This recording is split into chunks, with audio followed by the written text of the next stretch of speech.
안녕하세요. 나무아카데미입니다. 저희는 내신 및 모의고사 대비 다양한 국어학습 자료를 제공하는 문제은행 사이트입니다. 오늘은 중3 2학기 천재노 4단원 설득전략 분석하며 듣기를 공부해 보도록 하겠습니다. 우선 여러분 설득 전략에는 총 3가지가 있는데요.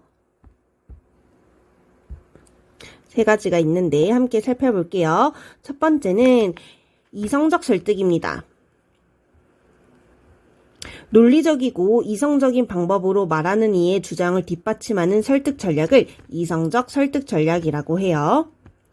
두 번째는 감성적 설득 전략입니다. 말 그대로 듣는 이의 욕망과 분노, 자긍심, 동정심 등과 같은 감정에 호소하여 듣는 이의 마음을 움직이는 설득 전략을 의미합니다.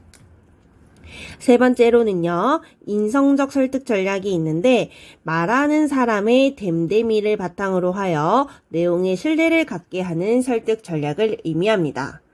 우리는 지문 속에서 이성적 설득 전략, 감성적 설득 전략, 인성적 설득 전략을 각각 파악하는 연습을 해보도록 하겠습니다.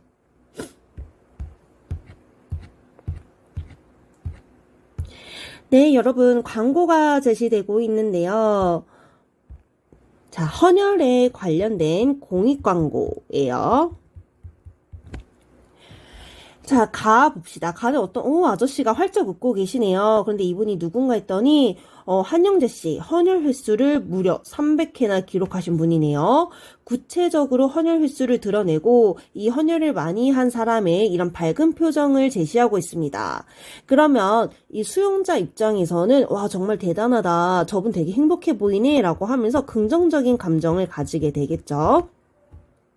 옆으로 넘어가서 나도 함께 살펴볼게요. 50명의 헌혈이 10명의 심장수술 환자, 6명의 뇌출혈 환자, 1명의 교통사고 환자를 살립니다. 라고 하면서 50명이 헌혈한다면 이렇게 많은 사람들을 살릴 수 있다. 라고 하면서 인원을 자세하게 드러내고 있고요. 여기서도 구체적인 수치를 확인할 수 있겠네요. 그쵸?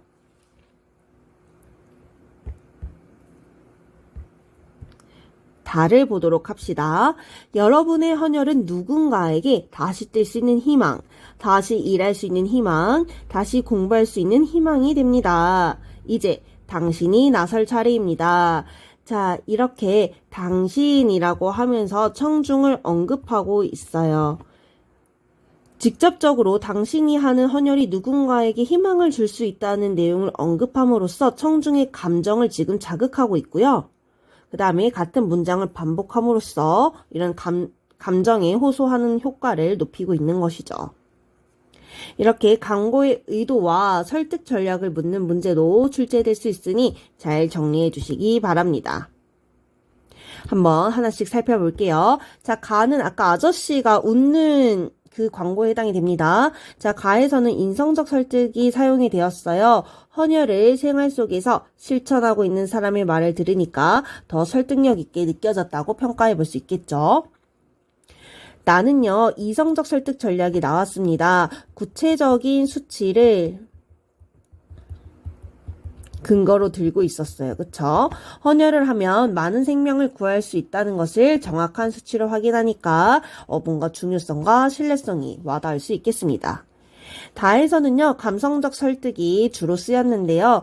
우리가 하는 헌혈이 누군가의 삶에 희망을 줄 수 있다는 내용이 감동을 줄 수 있겠습니다.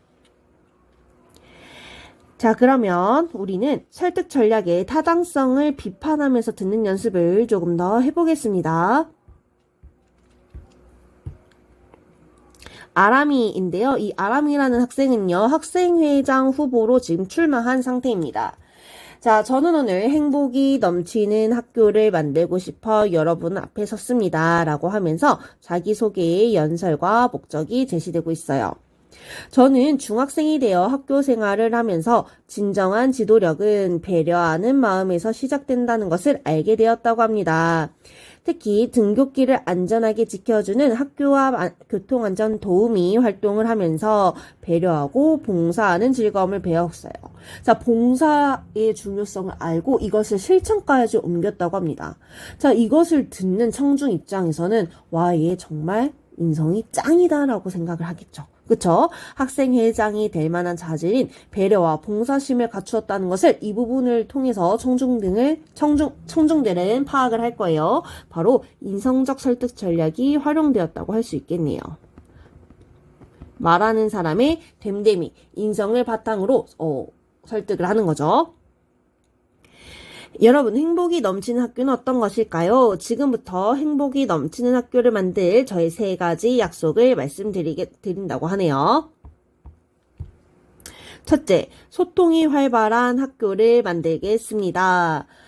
자, 그러면서 설문조사를 또 진행을 해서 67%나 되는 학생들이 자신의 의견을 학교에 전달하고 싶어 한다는 것을 알게 되었대요. 자, 이러면서 공약의 구체적인 실현 방법을 제시하고 있고요. 자, 설문조사를 바탕으로 학생들의 의견을 실현하는 방법에서 우리는 구체적인 근거로 자신을 뽑아달라라고 설득하고 있기 때문에 이성적 설득 전략이 사용되었구나라고 생각할 수 있겠어요. 자, 그 다음은 공약 2고요. 공약 3이 이어서 제시되고 있습니다.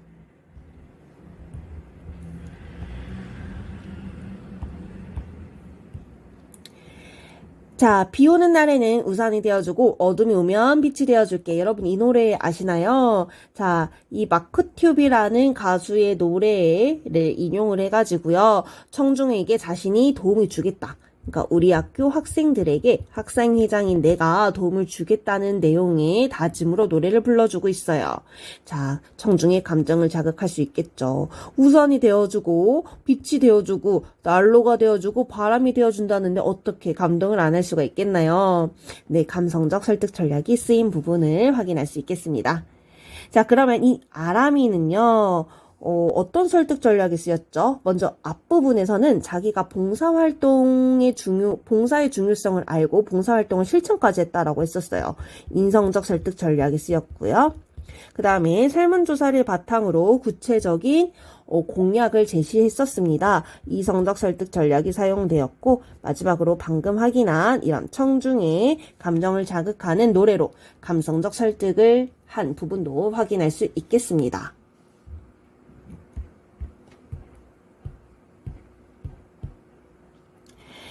다음 질문 보겠습니다. 로게 위원장님, 국제올림픽 위원님들 안녕하세요. 로잔에서 뵌지 7주밖에 지나지 않았다는 것이 믿기지 않습니다.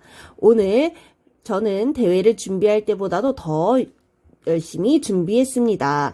이 오늘은 뭐냐면요, 여러분. 2018년 동계올림픽 개최지를 선정하는 날에 해당이 되겠습니다. 우리나라에서 동계올림픽 개최가 됐거든요.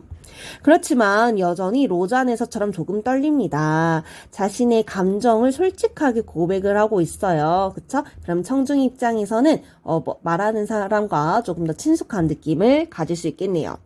사실 저는 이번 올림픽 유치 과정에 참여하는 일이 조심스럽기만 합니다. 여러분이 오늘 역사적인 결정, 바로 동계올림픽 유치전을 결정하는 것이겠죠.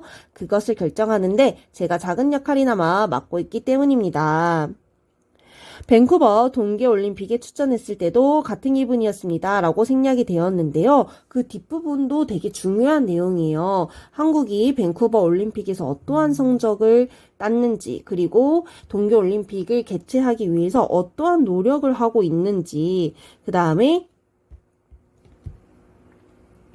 노력을 하고 있는 것과 그 다음에 평창의 동계올림픽 유치 성공은 성공과 성취라는 가치를 깨닫게 하는 등 엄청난 의미가 있다라고 언급하는 부분들에서 우리가 앞서 공부한 설득 전략들이 다 골고루 사용되었거든요.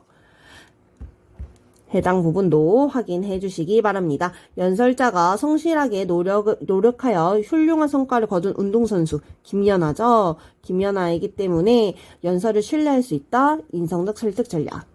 그 다음에 우리나라가 평창 동계올림픽 유치를 위해서 이런 노력들을 했다. 그 다음에 동계올림픽에서 성과도 거두었다. 이런 것들 근거로 들고 있습니다. 이성적 설득 전략. 그 다음에 자신의 감정을 이야기하는 부분에서 감성적 설득 전략을 확인해 볼 수 있겠습니다. 기출문제를 풀어보도록 하겠습니다. 네, 저희는 6번 문제 풀어볼게요. 6번, 설득 전략에 대한 학생들의 대화 중 적절하지 않은 것을 골라주시면 되겠습니다. 학생 여러분들은 영상을 잠시 멈추시고 문제를 풀어보세요.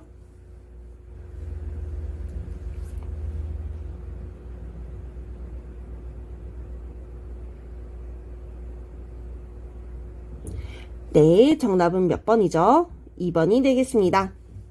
설득 전략을 사용하는 것은 좋아요. 좋은데 무조건 많이 사용할수록 주장의 설득력이 높아진다? 이것은 잘못된 설명입니다.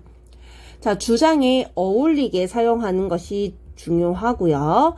그 다음에 적절한 빈도로 사용을 해야 됩니다.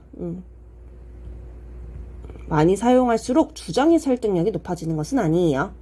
해당 단원에 대한 강의는 여기서 마무리하도록 하겠습니다. 더 많은 학습 자료는 저희 나무 아카데미를 확인해 주시기 바랍니다. 감사합니다.